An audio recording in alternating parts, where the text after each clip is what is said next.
together. Ready to begin? Okay, thank you. Do you know about our material today? No. Today we will learn about hortatory exposition. Gak pernah dengar, Miss? So hortatory exposition is a type of spoken or written text that is intended to show why something should or should not be done to strain the attention the speaker or writer present some argument as the supporting ideas.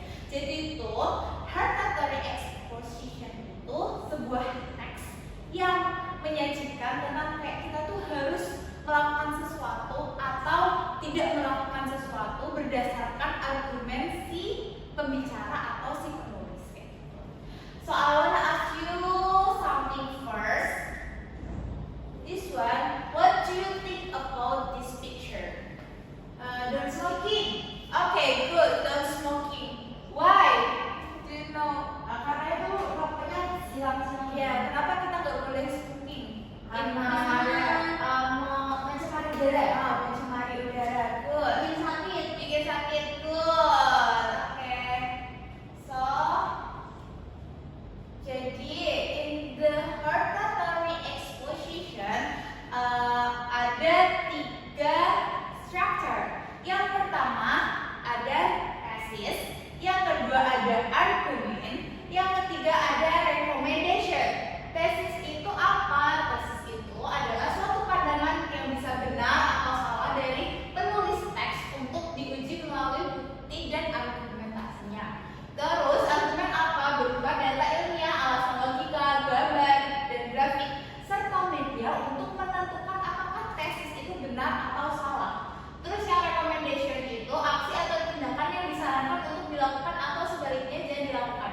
Jadi pertama tesis itu kayak pendahuluannya gitu. Terus nanti bakal dibuktiin di argumen. Jadi nanti di argumen itu si penulis atau si speakernya kayak ngasih alasan why it should be dilakukan atau should not be do. Oke. Dan recommendation itu sarannya kenapa sih kok itu nggak boleh dilakuin, terus harusnya tuh kayak gimana gitu. And then the language structure that we use in hortatory exposition is simple present tense, modal and adverb, temporal connectives such as firstly, secondly, thirdly, etc., and conjunctive adverbs such as furthermore, moreover, in additional, on the other hand, and etc. Okay guys, now I will ask you some questions. Please mention 3 the things that are bad for your health. Yeah, I mean Overdose drugs. overdose drugs, and then Begadang. and then Drugs. Okay, good. So I will ask you to make hortatory exposition text with your partner. I will divide you into 5 groups.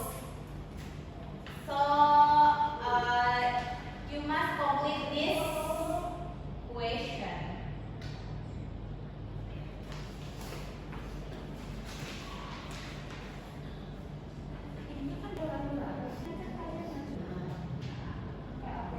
Okay guys, have you done? Yes, miss. Okay, so I will ask you to present your hortatory exposition. So, Kawin and Lala, please.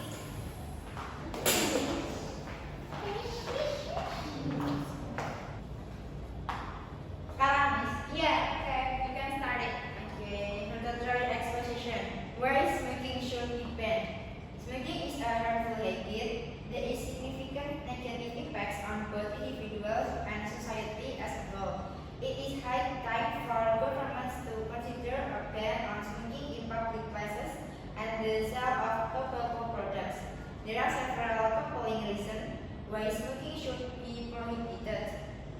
Firstly, smoking is a major cause of health problems and premature deaths. The scientific evidence overwhelmingly supports the fact that smoking is a leading cause of lung cancer, heart disease, and respiratory ailments. By imposing a ban on smoking, we can protect non-smokers from the harmful effects of secondhand smoke and reduce the overall public health burden caused by smoking-related disease.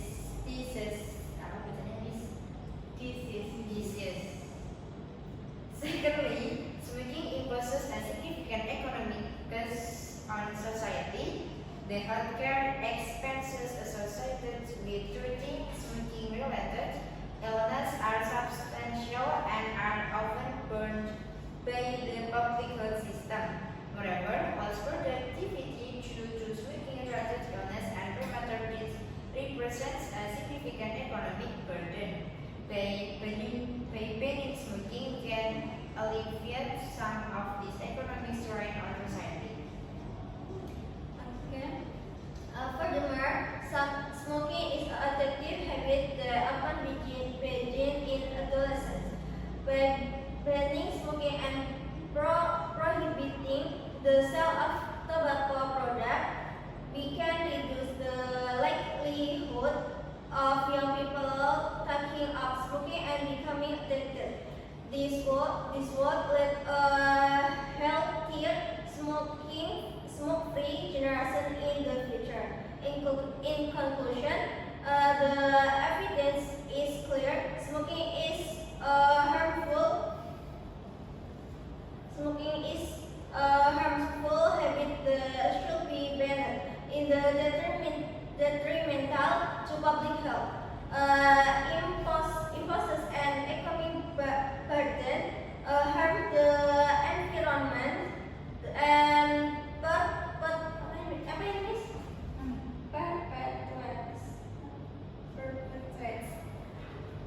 perpetuates addiction. Governments should take a strong stand against smoking by introduction comprehensive bans on smoking in public places and the sale of tobacco products. The benefit of such a ban would be widespread, leading to healthier, cleaner, and more prosperous society for all. Okay, thank you, Hawin and Lala. It's a good presentation. So, can I borrow your test? Last time, can you identify which the tesisnya dari mana sampai dari mana? Tesisnya dari paragraf pertama. Oh iya, benar. Tesisnya paragraf pertama. Terus argumennya Second paragraph. Until Second until furthermore. ya, yang paragraf furthermore itu sampai paragraf furthermore. Terus yang terakhir recommendation-nya yang In conclusion. and conclusion Last as paragraph. ya, the last paragraph. Good job. Good job. Do you have any question? So, jadi kesimpulannya, pokoknya in hereditary exposition there are three structure. The first is thesis, the second is argument, and the last is recommendation. Thesis itu yang apa? Kayak pendahuluannya. Yes. Yang argumen itu pendapat, and the last is recommendation. Itu kayak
and stay wise.